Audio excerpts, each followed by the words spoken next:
MedBix Webcast is a new kind of healthcare media channel to break the silo mentality and foster interdisciplinary thinking. Our mission is to fill that gap and to create a curiosity through different lenses, tapping the passion that guided the historical figures in medicine and bringing present-day groundbreaking research to the front lines. We interview physicians and leaders in the industry about present-day healthcare challenges on our live programming.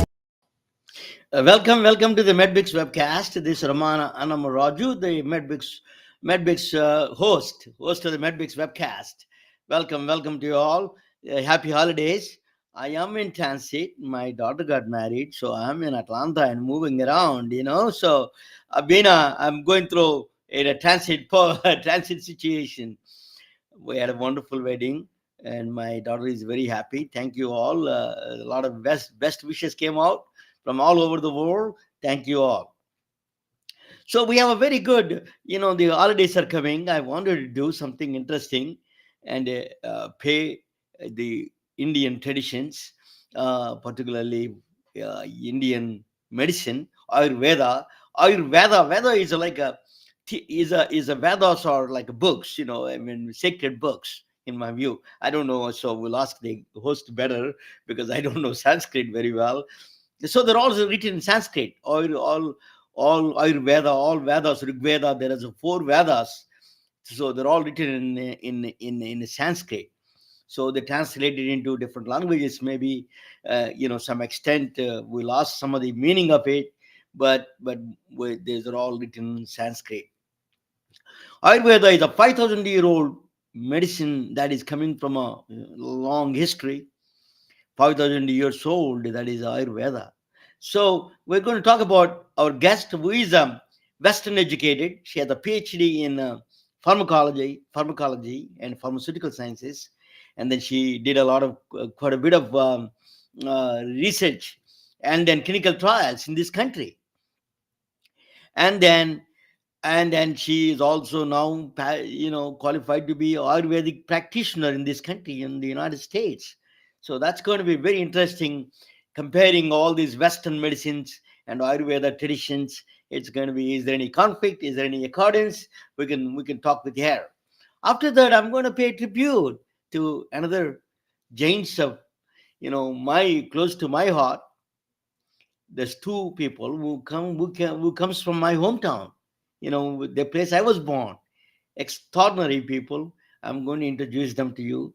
So so be patient a little bit with me. So without a further ado, let me introduce you the Usha Nagavarapu. The last name is as big as mine.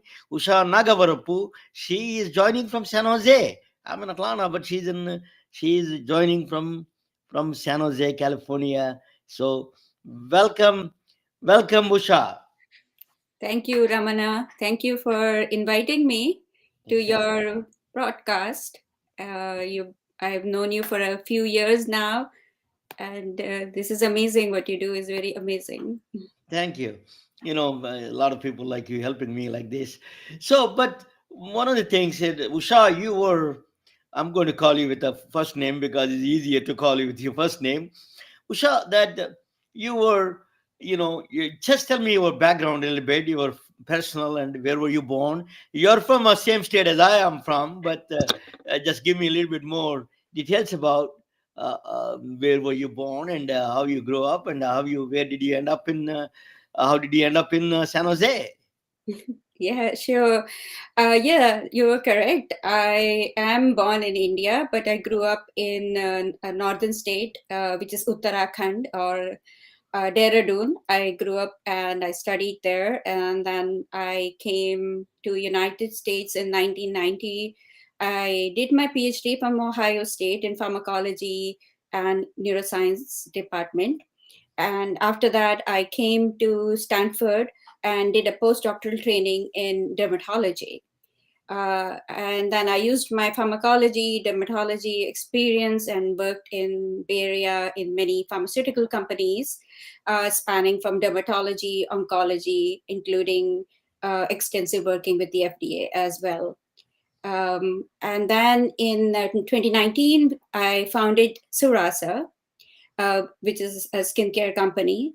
And prior to that, I was also a founding member of a company called DermDX, Raman Technology Company. I think you and I have spoken about that company, where we were trying to diagnose skin cancer non-invasively. So, and then in 2019, no, back in 2017, actually, a sudden loss in my family, I changed my whole outlook of life. And I started to look for meaning of life. And I became interested in herbal and alternative medicine, and Ayurveda became very interesting. And I started to study Ayurveda, and I realized that Ayurveda can help me achieve and maintain wellness holistically without becoming dependent on pharmaceutical drugs. So, a journey from microscopic science to a macroscopic philosophy began. And I feel that Ayurveda brings in that mind body holistic uh, Yeah, medicine. let us get back to that one little bit. That let me put it both of us to next to each other and then talk. So let us talk about Ayurveda a little bit. What is Ayurveda actually? I know from India. I heard a lot about it. My father was doing a little bit about it. I don't know much about it. What is Ayurveda actually? Yeah. I totally understand you, Ramana, because before I started studying Ayurveda, I also knew very little about Ayurveda, actually. Didn't realize that it's actually a whole natural system of medicine, which, like you said earlier, originated about 5,000 years in India. And there is derived from two Sanskrit words known as Ayur meaning life, and Veda meaning science or knowledge. So Ayurveda literally translates into knowledge of life. So, where we believe that the idea that disease is due to an imbalance or stress in a person's mind, body, and consciousness.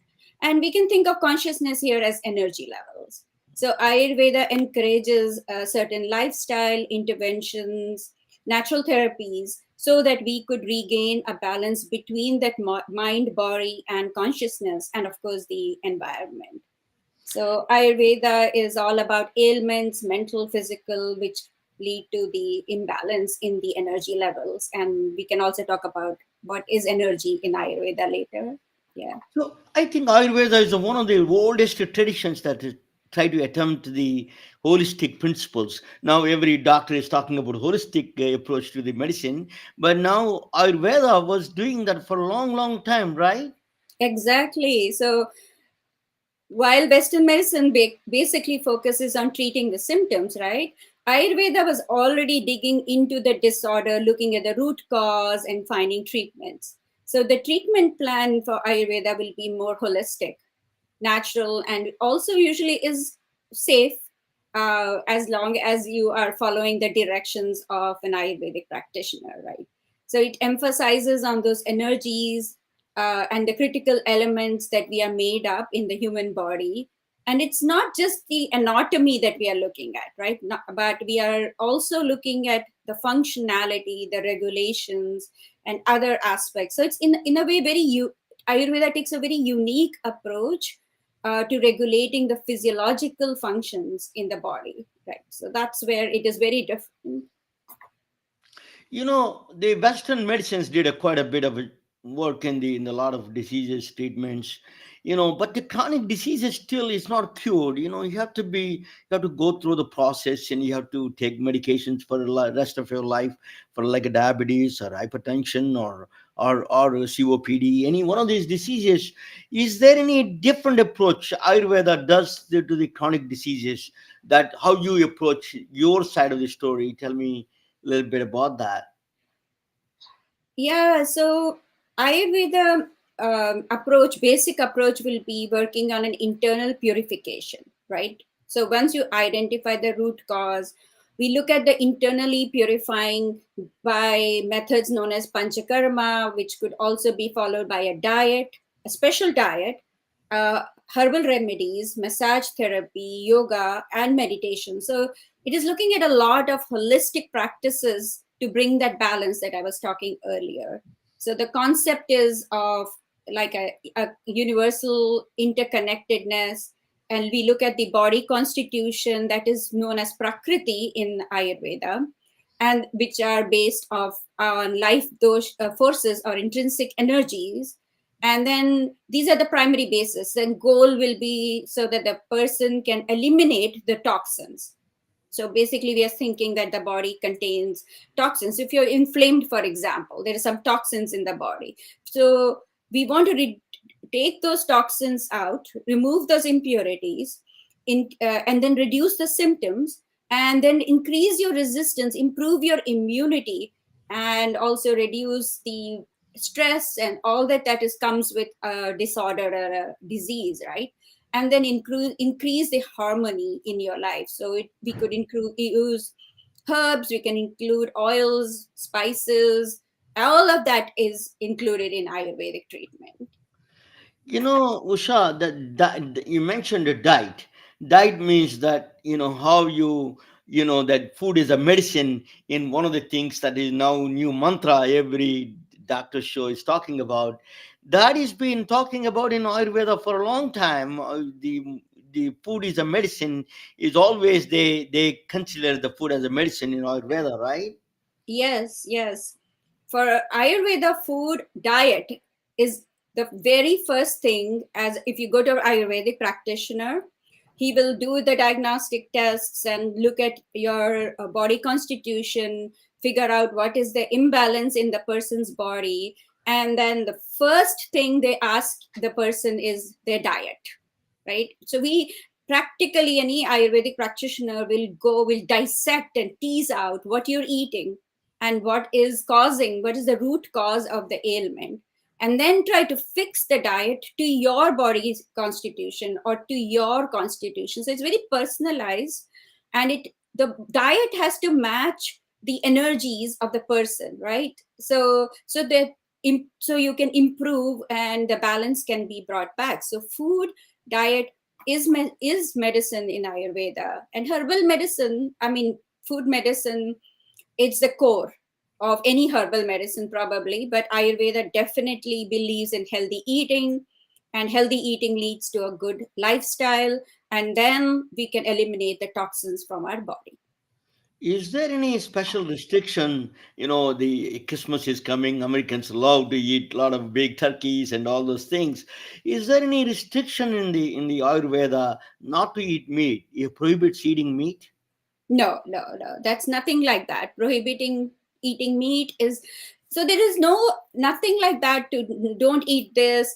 Of course, alcohol and things are sometimes not very highly encouraged in Ayurveda, but Ayurveda basically is about finding your energy levels, and then all the practices have to be done according to your energy level, which basically means according to your constitution, which is where I was talking about the doshas. Doshas are your body constitution. So there are three primary doshas in Ayurveda that we talk about: the vata, the pittas, and the kaphas.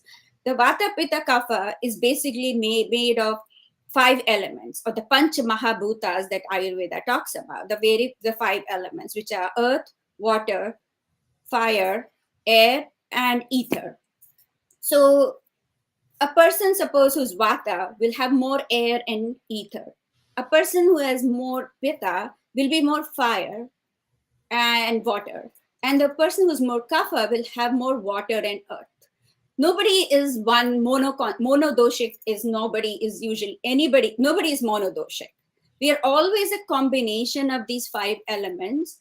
Hence, we are a combination of those three intrinsic forces, or Vata, Pitta, and Kapha.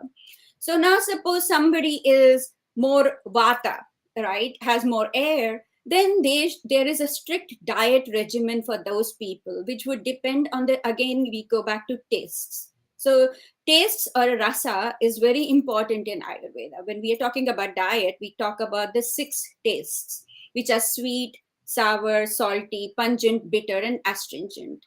So if somebody, like we were talking, is Vata, who is more air and ether, we would definitely tell that person to eat a diet which is more of sweet, sour, and salty. So if during Christmas, of course, we're eating more sweet, but if somebody has more of a kapha constitution, it may actually create an imbalance in them. So a little, we have to watch out for that.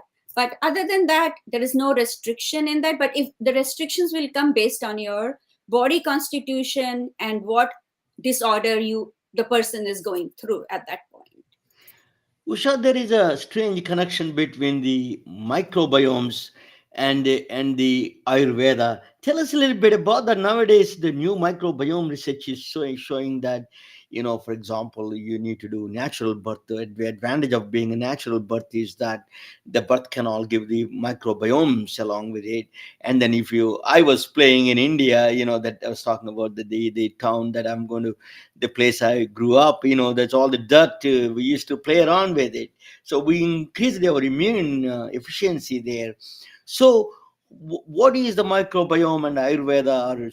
They're talking the same kind of a synergetic kind of things. Can you elaborate on that a little bit about the microbiomes and Ayurveda? Yes, I just read an article an hour before I came onto the Mhm. podcast about how babies, when they're born, they already come with a certain set of microbiome, right? So we are born with the microbiome. And so all these probiotics, prebiotics, are they working? Are they not working? FDA has approved so many. So there was a debate going on, and I was reading this article about it. In Ayurveda, of course, we think about keeping that probiotics, that, or the microbiome, the healthy microbiome that we are born with, right? And we are in a balanced state when we are born. That is what we call the prakriti, right? Or the state of balance. We are born. And later on, as lifestyle and all the things that we do, we create an imbalance in our life. And that is what we in Ayurveda calls as vikruti, right?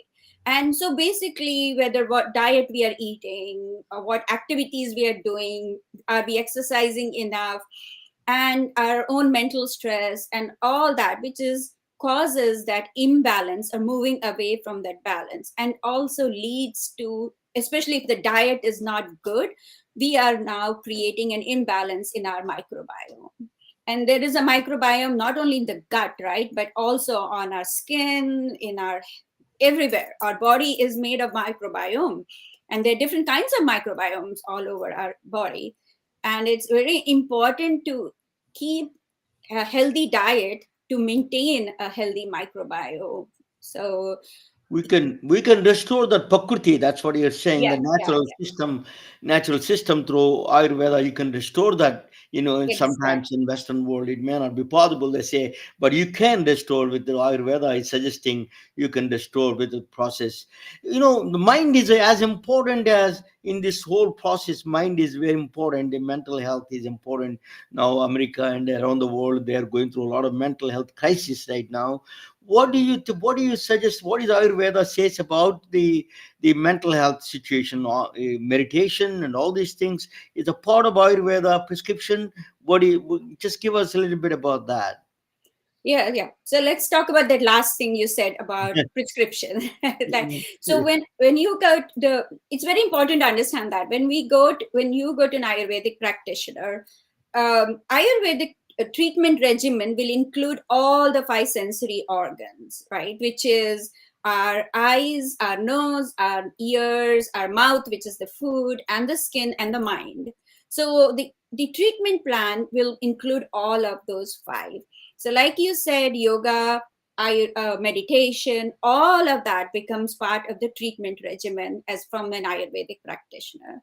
So, somebody walks in with, you said, mental stress, right? And uh, so, what does an Ayurvedic practitioner do after we take all the diagnostics and everything? We would like to keep emphasize on the very first thing is the routine. Right. I think the lack of routine also sometimes causes a huge imbalance in our body. And Ayurveda is all about ritual, all about having a dinacharya, which means a routine. Interesting. So having a healthy, functional routine helps, like sleep on time, getting up on time, eating your food to your constitution, and eating at time. So some people may be need to eat regularly, some people can skip a meal. So we need to figure out what the constitution is, and then make a personalized diet plan. And so that so an Ayurvedic practitioner would probably emphasize on maintaining a routine uh, for combating stress. That's you made an excellent point. But remember that a lot of Indian programmers, Indians, particularly your husband is Indian, is a works for Google, and all those people that working in the technology, they have all these their habits are all messed up because they're doing a call center, they're talking with other centers around the world globe. Their kind of habits are messed. They need to be more vigilant to this kind of daily routines. They are the people really need to be watched out for the next. We may have an onslaught of diseases in India because of this process problem. Do you agree with that? It Yeah, has to be. yeah. I agree, and I think even here we have to watch out because a number of people, including sometimes I have done it, and I still sometimes have that bad practice of sleeping late, working late, not having a good work life balance, not stopping to think about work. Right? Basic. I'm not saying that I'm working all the time. I may not have a computer with me or anything, but then we have a phone all the time, we're Yeah. checking emails all the time. Or even if I go on a walk, I will be worried, oh, I may have get a call, I may have to reply to this email, I may have a text. So this 24/7 work that we are doing sometimes causes a lot of stress, and our thoughts are also always on work. So we are not able to really like make a segregate between work and life, and that creeps into our life. So it's important to teach ourselves, and when I have patients, or when I'm talking to younger generation, I'm trying to emphasize that we need to let go. There has to be a let go. There has to be good exercise regimens, and that exercise also should be to your body constitution. Over exercising is not a very good idea for everybody. It has to be to the person's constitution, and maintaining a routine is very important, and start slow and then get there. Let me introduce you, coming from the two remarkable individuals who came from that Ayurvedic traditions, and you are going to meet them in online at least. They passed away a long time ago. But let me introduce you. After I come back, I'll ask you about your venture of a Surasa and what you're doing there and all those things. You are going to watch with me along together. We're going to watch together. Okay. So Sure. let me put that thing together. Okay, we are together now. So there are the two remarkable individuals. They came from a very same traditions of Indian Ayurveda traditions. I tell you, they changed. They are silent heroes of mine. I'm going to give you a little bit explanation about them. So they are the silent and forgotten heroes of India, or for the forgotten heroes of medicine. What is the rural India's healthcare in 1950s? How that healthcare used to be? I'm going to give us a little bit of a background on that one. That's my village. I'm from a small village. It's 2,000 population. It is called Palakoderu. It's a coastal village. It's a 10 miles from sea, less than 10 miles, so we can see the breeze of sea breeze all the times. Is a tropical place. And then that's the house we live in. That is a kind of a house that we lived in. And then that is a transportation, that is a wagon, that's my father, that time, my father's beginning of my father's career time. These are the my village used to look like this. These are the things. Exactly, the transportation is a wagon. The Oregon wagons they're going to talk about, that same thing is, it looks like exactly like that. So I tell you about that. So that is my village. That is my the basically in that village there is a, there is a agriculture based economy. There's rice is the main agriculture. Is a basically, you see a lot of times, you see that, to the calves running, the cows and buffaloes doing the plowing, and then the other one is that the tractors. We used to have a Russian tractors from Russia. It's interesting. We don't, at the time we had a problem with the American system, so we imported a lot of Russian tractors. That's all you see in agriculture. Rice is the main agriculture based economy, that is. So in that economy, there is a, that is a, so healthcare is a basically non-existent. There is no hospitals in my village. There is no hospitals there. There is no doctors, as such. As a Western, in Western sense, there are no doctors. So it is a basically non-existent healthcare from any Western standard point of view. But there are remarkable individuals. This is how is the life was born. Most of the babies were born through the midwives. Midwives played a very central and critical role in delivering babies in India. That is midwives. Actually, midwives, they're not even trained. Sometimes they're like the mother who is more experienced in that village. She was delivering babies for other ones. I was born at home. All my brothers and sisters were born at home, so we were delivered by midwives, actually. So that is a very common practice. Probably the infant mortality rate and maternal mortality rate is very high, probably. So we are lucked out on that process, probably. So, but that is, life was born through in villages, through delivered through midwives. Midwife is the central critical role they played. They're not even a doctors. They're just they know a little bit about that, delivering babies. They're like a mother's experienced mothers sometimes. They're not even trained midwives. So so that, then how the deaths come in. You know about life over the deaths. In my village, mostly the deaths come from cobra bites, believe me or not.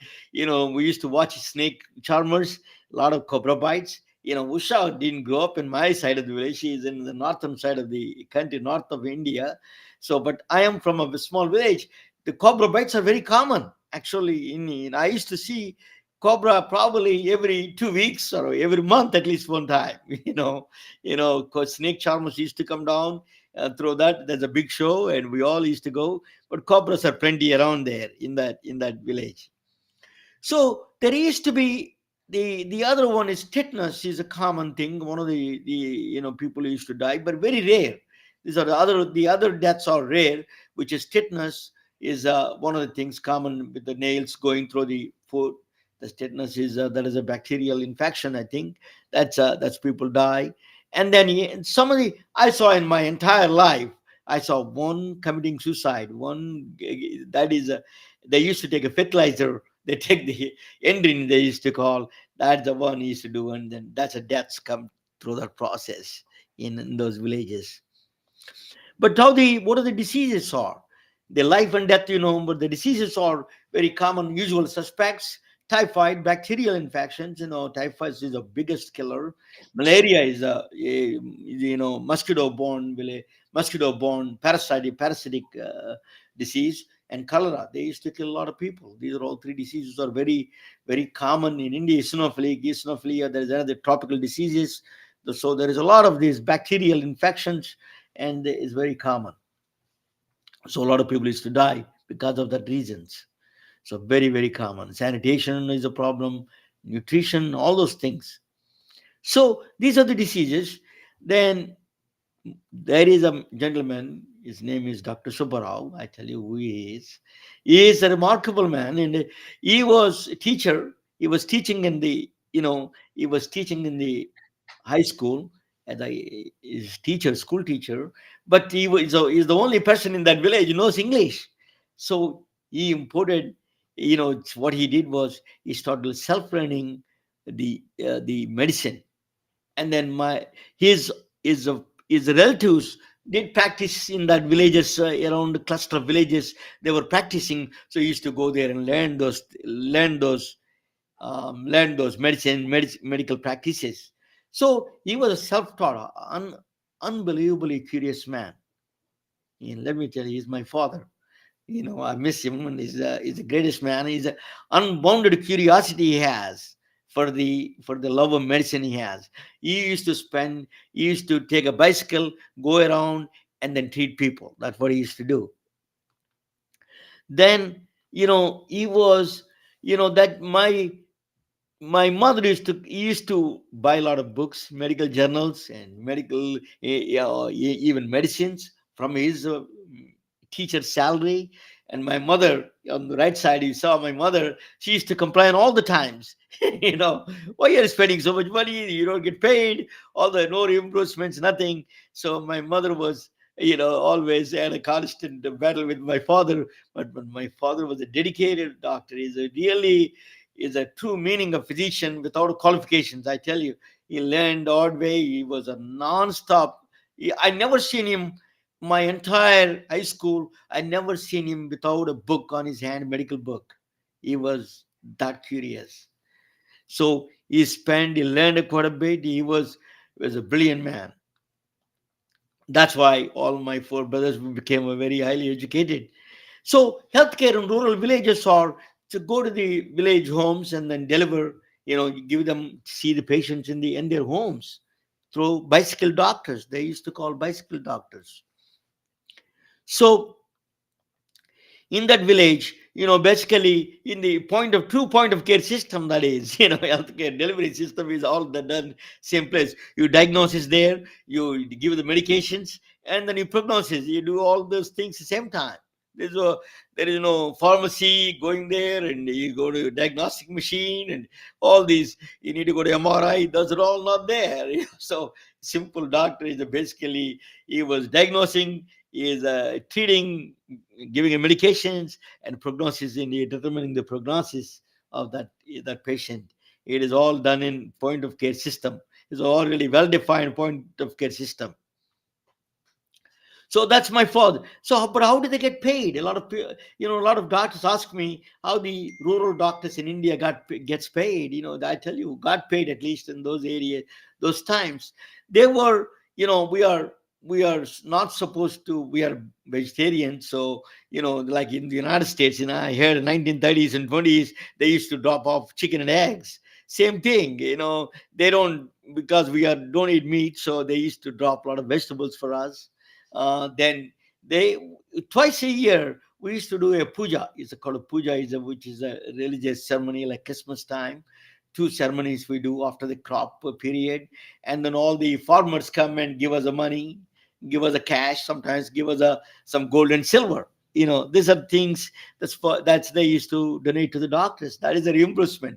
The concierge medicine, origins of concierge medicine came from 5,000 years ago. It's not a new thing for us.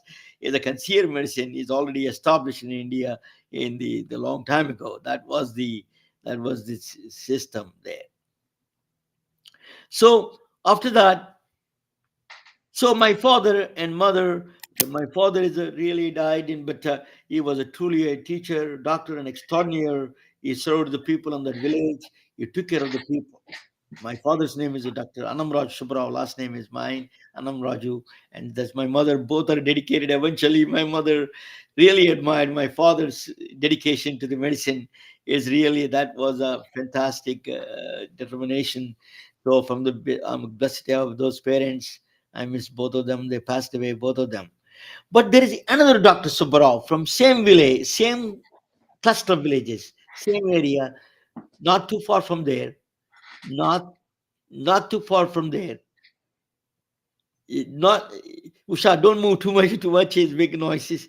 So, so it's from not that there is another Dr. Subbarao. I tell you what is it that I'm going to talk about him a little bit. The story of another Dr. Subbarao I'm going to talk about is unknown famous man. You know, he is. I tell you what, you will be shocked what he did. He's the first chemotherapy drug. He invented the first chemotherapy drug, targeted drug. He invented it. He discovered. First broad spectrum antibiotics. He's the first. Most of the doctors don't even know who that person is. First broad spectrum antibiotic.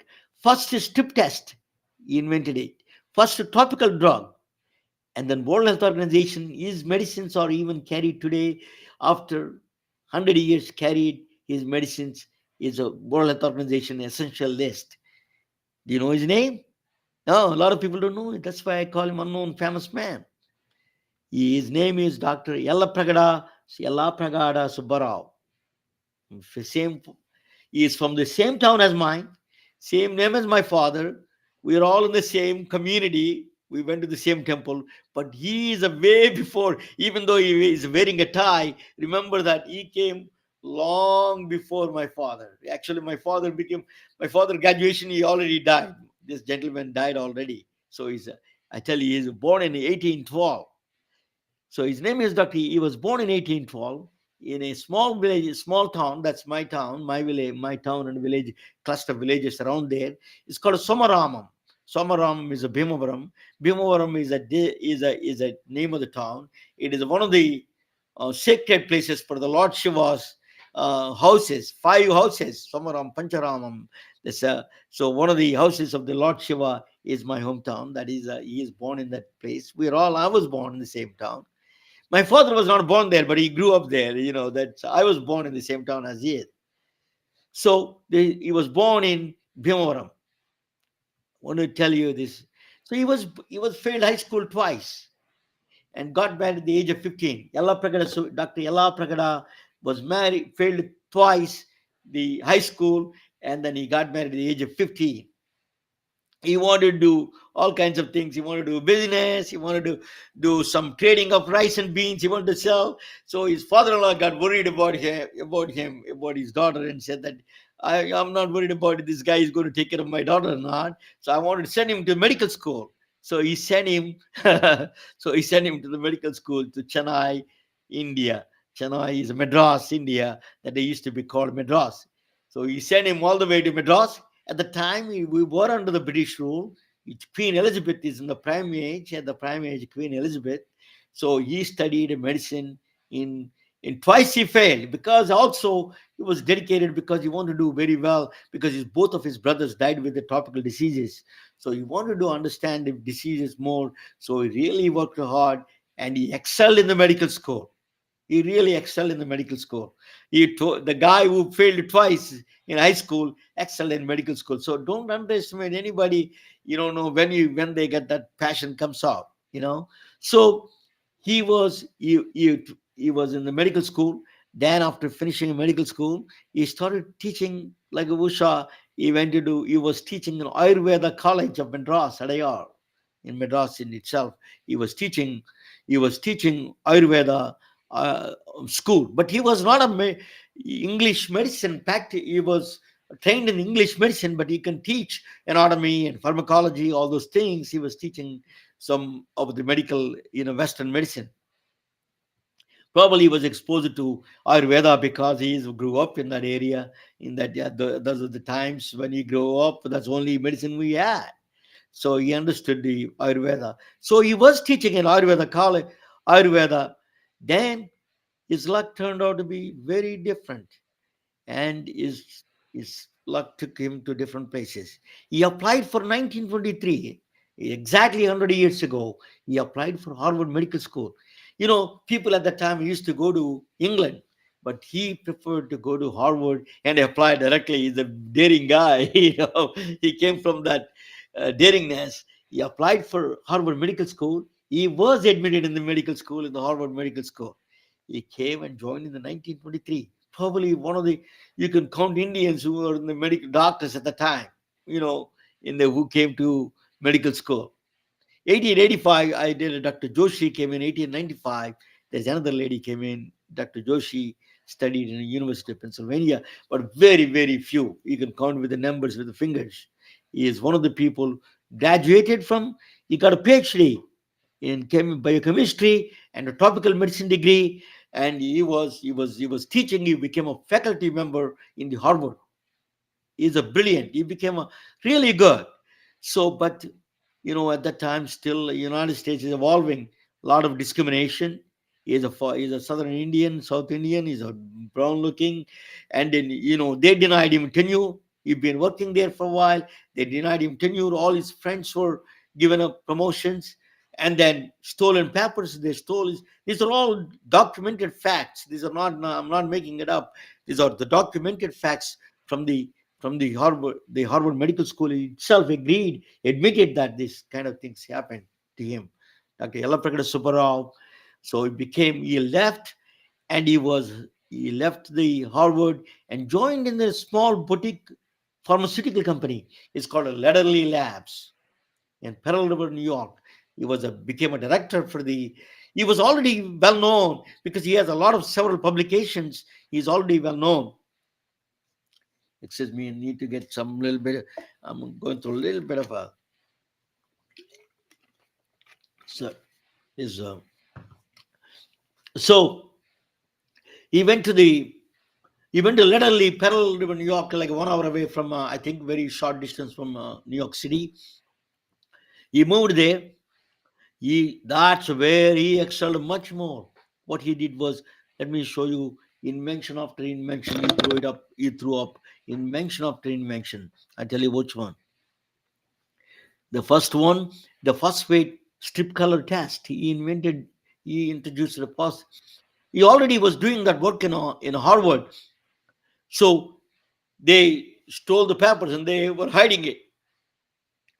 People with alcoholism and diabetes, calcium is the biggest mineral, but the second one is the phosphorus. People don't know the second mineral, the composition in the body is the phosphorus. Alcoholics and diabetes people don't, if a deficiency of the phosphorus. So, or that he invented the strip test. That's the first one. That's what he did. That is the next one. That's heterogen tablets. He discovered. He formulated heterogen, the tablets, which is a tropical diseases. He saved millions of people. Lots of people with the tropical diseases. Heterogen tablets are very popular in my area, in the villages in the guy grew up. My father used to prescribe a lot of people heterogen tablets. He discovered that. He discovered that drug. It even now it's not river blindness that cures the river blindness. Now they are testing even in Zika virus and influenza virus and all the coronavirus. Even they were testing all this the treatment for that heterogen tablets. Or so he invented that. Now that is a part of the World Health Organization essential drugs. In fact, the the next invention, mother of all the big inventions, came out. Mother of all his inventions is the 1940s. There is the leukemia childhood, the childhood blood cancer, childhood leukemia is the biggest prevalent cancer among children. So it is not you cannot do radiation. They used to do therapy, that radium used to put on the, if there is a problem there, if there is surgically you cannot remove. But in the blood cancer, how can you do that? They are not target. They're diffused across the body. So they need to have a targeted drug. He worked with a Sidney Farber and then another gentleman, pathologist, a pediatric pathologist. He did. First, he invented the folic acid. Folic acid, that they used to call him a voice of the folic acid during those times. So, analog to the folic acid, became the methotrexate. That is even a go-to drug right even today.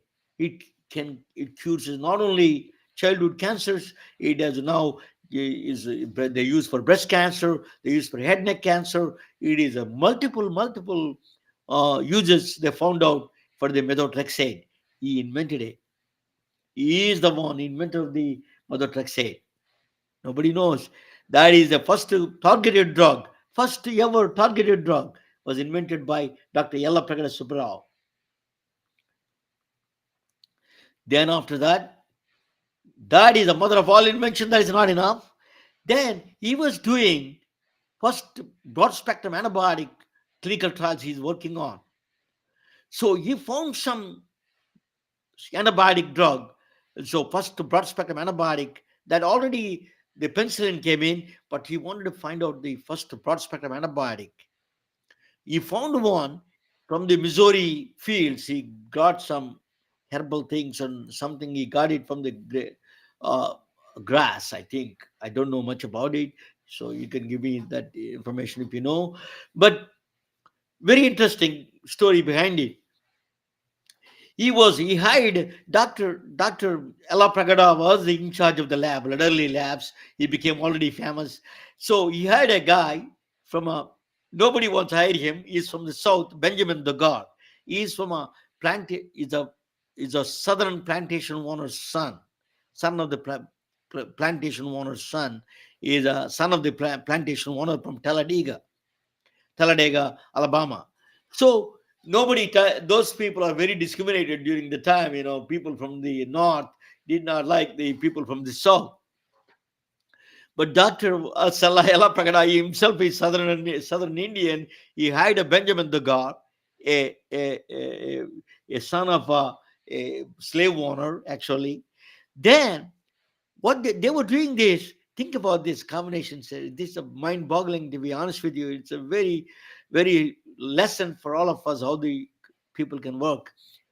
Nobody wants to give them Pfizer, or no other bigger companies don't want to touch them because they're foreigners and they're southerners, and nobody wants to give them a clinical trials. So they went to Harlem Hospital, African American hospital. They went to the black owned hospital. Is That's when to do Dr. Louis Wright. He's from Georgia. Dr. Louis Wright from LaGrange, Georgia. He's actually, think about that. He's a slave, son of a slave master and a son of a slave owner's son, slave master, slave son got together with the Allah Pragada. He put them together. They did a runaway. They did a clinical trials in Harlem Hospital. It is a runaway hit. It was one of the first broad spectrum antibiotic. It really took off big way. It is a well endorsed. It was a huge success. That's called aureomycin. Aureomycin was the syphilis. Is all the sexually transmitted disease, all pneumonia, all these things. They were really curing like unbelievable amounts. That they're doing in a amazing job. So then the FDA approved already that it was just is becoming a commercial. Literally, labs became very popular because of the Dr. Yellapagada. One man, it's a one mission. He put together southern slave owner's son, slave's master's son. You put them together. You put this clinical trial as an amazing, in my view. It's a brilliant idea. That's how you put together. Then the automation is one of the biggest success of the story of the Lederly Labs. And then, unfortunately, he he deserves 4 Nobel Prizes, no question. Everybody even is a trailblazer. He deserves all 4 Nobel Prizes from any standard, from any point of view. It's agreed by everybody. All of them said that he deserved 4 prizes, not even none. He got none. He was discriminated quite a bit. He was that unfortunate situation there. So he was Dr. Yellapagada Subbarao in 1948, same year that the Mahatma Gandhi died. We had a 1947 August 15th, we got the independence. 1948, 1 year after that, Dr. Yellaprakada Subbarao died in Pearl River, New York, in the sleep with a heart attack. I'm not sure. I always worry about this pharmaceutical. No, no, I'm not saying anything else. But he died in a heart attack at that time. He died in 1948, the same year as Mahatma Gandhi died. So what is the what is the Jewish what is the New York Tribune said about him? The New York Tribune said that about him, one of the most eminent medical minds of the century. Think about that. What they said during the time, they gave a foreigner, a dark-looking foreigner, giving that kind of thing. One of the most eminent medical minds of the century. That's New York Herald Tribune said that. Jewish advocates said that because he lived longer. Because of childhood leukemia, because he lived longer. That's what the Jewish advocate. He during the time, it's not a lot of when there's no internet, nothing, right? So he was not well known. So actually, his plaque was is in the is actually it is he was well respected during the time, and he got the postage stamp from India. Eventually, he was well received, well recognized, but people don't know still. The Pfizer bought the Lederly Labs. They provided a plaque there that on his name in the Pfizer campus. You see his name. Even the Nobel Prize Committee, he was nominated for the Nobel Prize, but his name was always mentioned. That's one of the uh, black mark on the Nobel Committee, not giving a prize to this extraordinary trailblazer of the century. He's a truly eminent minds of the century. He gave, I left us a lot of discoveries he did. The other ones he did ATPs and, oh my God, other medicines. There are some of them. So actually, there was a one fungi they mentioned is still named after him, and people is unknown famous man. I would call him unknown famous man. These are the two people. They're all from the same town, and these are the two heroes of mine. My father, that they dedicated their lives to discover. They didn't care about all the accolades and all the prizes. They really worked hard. The nobility of these people working, it gives us pleasure.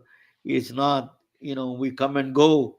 I die, 100 years from now, that, anybody that will be alive. Nobody, 100 years from now, you will know nobody that you know of live. But these people who, what their legacy they left us, that kept on moving for us, forwarding our civilization. We have to hats off them. The greatest people on the planet. These are the dedicated physician. Two definition of physicians. These are all two. One is great, my father, and is not as famous as other gentlemen, other Subbarao. They have the same name, Dr. Yellaprakada Subbarao, Dr. Annamrao Subbarao. Thank you all for watching, and let me bring Usha back to the stage. Hey, Usha. Hey, So you learned something about, you had a journey like yours almost, right, Dr. Yellaprakada Subbarao? oh, no, yeah, his journey is very successful and very inspiring, I think. Yeah, it is inspiring. Very inspiring. A lot of times I say that a lot of people, let me, um, we are we don't pay attention to, we India also did not know a lot of people about him. Even people in the industry don't know about him much about it. So I was actually, I found him on one of the days that in the New Jersey New Journal of New England of Journal of Medicine, JAMA publication, his name was mentioned. After that I did research. I was shocked how much he knows, what he knows. Make it amazing. you know Yeah, yeah. amazing. Yeah, he Does did yeah many. we Mhm. need Yeah, more people like that nowadays. We need it badly. So you have a similar background a little bit. So tell me, what is your venture now, Surasa? What does that mean, your new venture Surasa means? Surasa actually means holy basil in Sanskrit.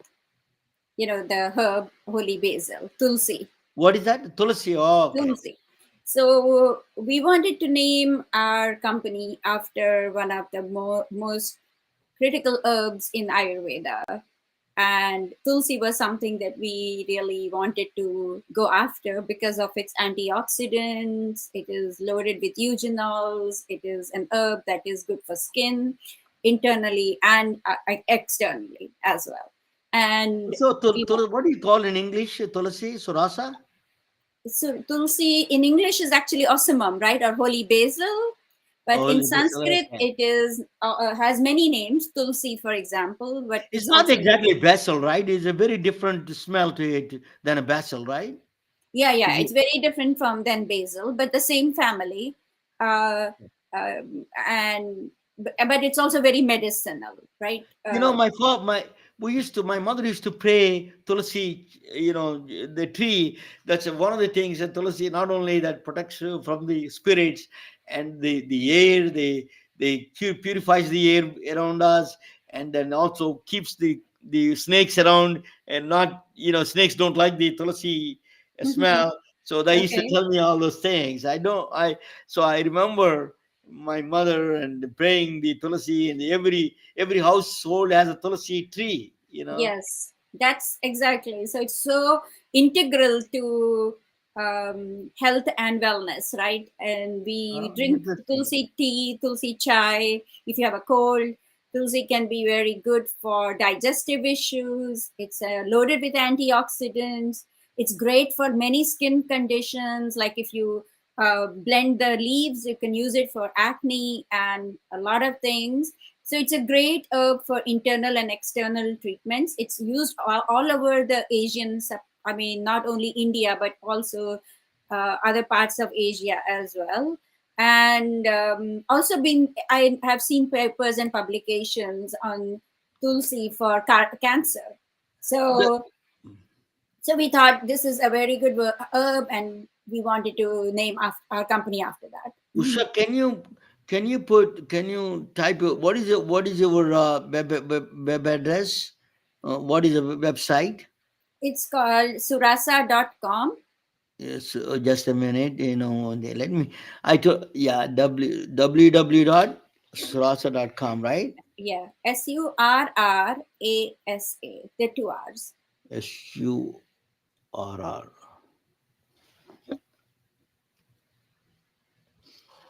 SUO. ASA. Surasa, right? SURRASA. Yes, Surrasa.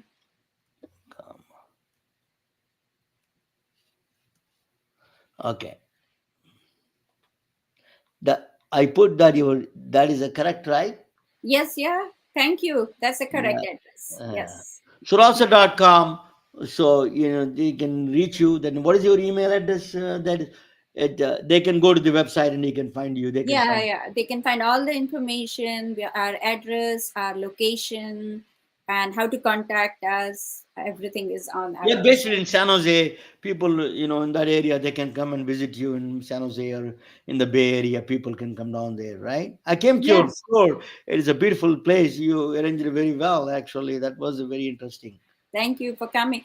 Yeah, so we do online as well. So our goal is basically to be online company. So we do online sales, but also from the practitioner point of view, also there are lots of people who want to get um, come to me using online. Like so, it's open to both online and in person as well. That's good, so they can come down and visit you. They can give consultations online and everything. So much. Yeah. Thank you so much for coming on that one. You educated us about Ayurveda a little bit. Even though I grew up around that, I never paid attention to it. My father was doing a little bit of. My father was a allopathic, is practicing English medicine, but he was also doing a little bit of Ayurveda. So I did not know much about it. So thank you for educating us and everybody around, all the audience. Thank you so much Thank you for coming on this holiday season. No, thank you for welcoming. And winter, it's Kapha and Vata season. So just take care of yourself and try to stay warm and eat cooked food and take care of yourself. Thank you That for is a that is a Usha Nagvarapu for Surasa.com. Thank you all. Good night. good And night. Thank you. We are retelling their stories through our patented designs that can be worn on scrubs, t-shirts, printed on conference bags, and endless other promotional materials. Daily Wear for Medicine is the first ever of its kind to create curiosity in medicine through visual art. We at MedBricks are celebrating unsung heroes of the past who made enormous contributions to the field of medicine through our unique campaign called Daily Wear for Medicine. You can wear it, carry it, and give it